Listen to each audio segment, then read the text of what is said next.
जय जगन्नाथ सांग मैंने आज आम गोटे हेल्दी ब्रेकफास्ट बनैबा से गोटे कप चाउल गोटे कप कच्चा मुग डाली और अध चामच मेथी को भल भाव धोईकी 3-4 घंटा बतुरे दबा।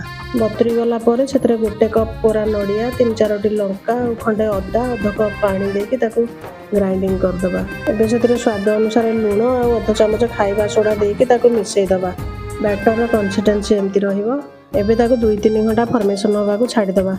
2-3 घंटा पर देखु केते बढ़िया होकर फुली जाइए। गोटे अपम पैन में ऑयल ग्रीस करके बसईदबा। गोटे साइड हो गला पर आर पट उल्टईदबा। एबे देखु केते बढ़िया है आमर सब अपम बाहरी जाउची। एबे सब अपम को गोटे प्लेट को काढ़ीदबा। एबे आकु आमे किसी चटनी बा तरकारी संगे खाई परिबा। देखु केते सॉफ्ट और स्पंजी होइची। आउ टिके टेस्ट भल आसीबा गोटे कड़ाई रे अध चामच तेल नहीं से किसी जीरा सोरिषा शुखला लंका और भेटुआ पत्र पकईकी से अपम को देदबा। अल्प किसी बिट लुण और चाट मसला देकर मिसईदबा।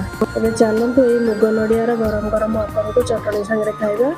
वीडियोटी भल लगी निश्चय गोटे लाइक करेंगे, चैनल को सब्सक्राइब करेंगे। समय दे वीडियो देखले बहुत बहुत धन्यवाद।